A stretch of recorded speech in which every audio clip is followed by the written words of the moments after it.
Optimus Prime and Megatron, two of the quintessential Transformers toys and characters for any Transformers aficionado, collector, and fan. Now, throughout the years, 35 years and going, Optimus Prime and Megatron toys have always been a favorite for all Transformers fans. If you ask any Transformers toys collector, they will always say that they'll always have a Megatron and Optimus Prime in their collection. Way back in 1984, a little-known cartoon called The Transformers premiered in the US, and it took all the pop culture fans, all these little kids watching Saturday morning cartoons by storm. And Optimus Prime represented everything that was good in the world, while Megatron represented everything that was evil and bad in the world.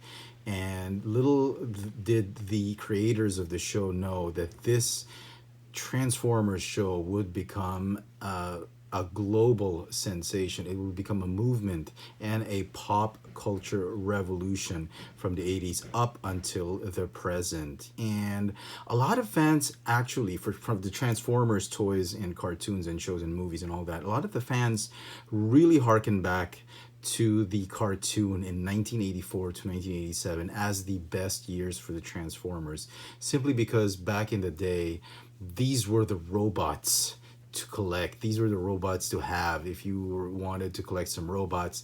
The Japanese robots were still confined to the Japanese market and wasn't really as popular as these Transformers. And a lot of these represented a significant part of each one's childhood for those who lived in the 80s. And knowing that Optimus Prime and Megatron were always there on your TV and you could watch them and you could enjoy the fight between good and evil. Now, it started with these two toys, and quite frankly, when I was a kid, I really wanted to get these toys, but I never did. The only times I got these toys was now as a grown-up, and I still keep them to remind me of how my love for Transformers came about. Now, these two G1 toys, yeah, they're pretty cool. They're only as good as a collector's piece right now. They're not really a lot of fun to play with. If you ask those who lived through the 80s as a kid, they were kind of disappointing. You couldn't get them in poses, and you couldn't get them in fight scenes, and you couldn't really play as much as you wanted to with them because they would break, and they couldn't be posed as how you saw them in the cartoon. And for me, that was a little bit disappointing. And up to the 90s, I just got tired of collecting Transformers because I couldn't pose them. And then Hasbro decided they would do Beast Wars. When Beast Wars came, at that point, Hasbro knew how to articulate and to add articulation to their figures. But Optimus Prime was a gorilla and Megatron was a T-Rex. And being animals, they weren't really anything close to giving the nostalgia to kids who grew up in the 80s and now who were teenagers in the 90s to actually go back to Transformers.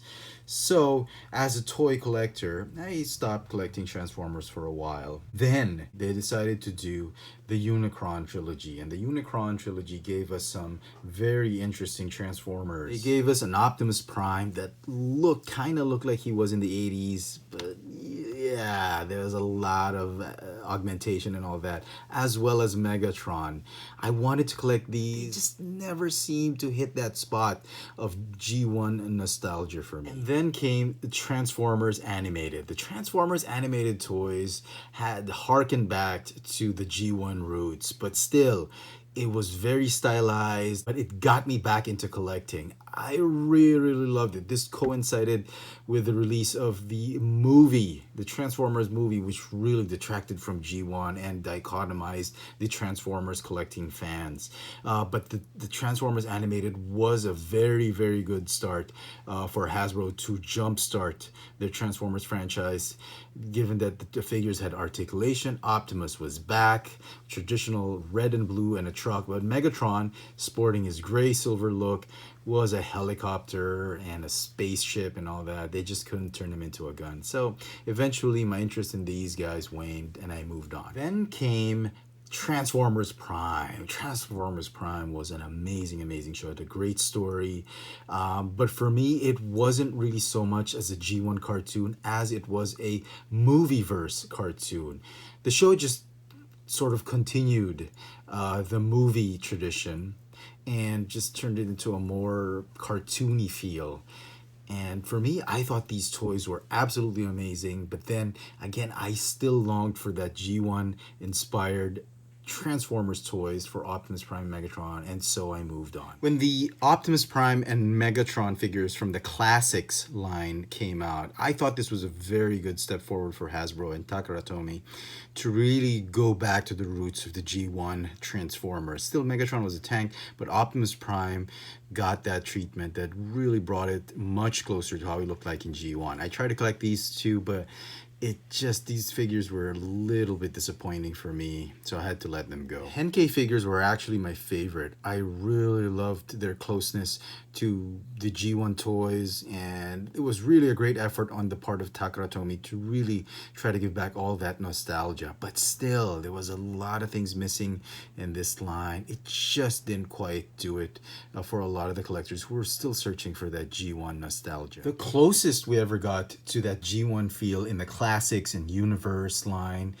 in the Generations line, or onset of the Generations line, were these two really small little guys from I think the Generations Legends line, Optimus Prime and Megatron, who for the first time in a long time, in years, we finally got a Megatron figure that transformed into a gun. And the aesthetics that these figures got, I think this was Reveal the Shield Generations line, the aesthetics look so much like their G1 counterparts that a lot of collectors were excited, got a little bit excited to collect more of the Transformers Generations line. The only problem I felt that I had with these figures were they're just a little bit too small to collect.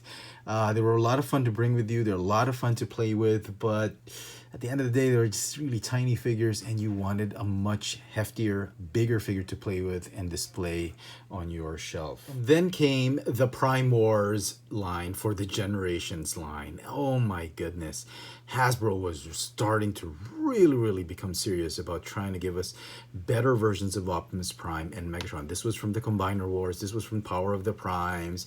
And after a long time of waiting, fans were slowly becoming content. I, for once, was really content with these figures. I actually kept this Optimus Prime, but I had to let this one go. For me, I was satisfied. I had my modern G1 Optimus Prime and Megatron, and I couldn't be happier. And then Hasbro tried to step up their game, try to take it to the next level. Now with the War for Cybertron trilogy, enter the Siege Optimus Prime and Megatron figures. Oh my goodness. Now more and more collectors were taking interest into these new Transformers toys because after a long time, finally, Hasbro and Takara Tomy decided to listen to the fans and give the fans what they've always wanted, which was a G1 inspired version of Optimus Prime and Megatron, taking all the great things about the cartoons which these two toys brought about and turning them into modern adaptations. For a lot of Transformers collectors, these were the Optimus Prime and Megatron that were very definitive, that really reflected that G1 nostalgia in a more modern approach. Once the Siege line got underway, fans were speculating. I personally thought that Hasbro couldn't do better, but then Earthrise came out, and I thought, man, this is what I love about Hasbro.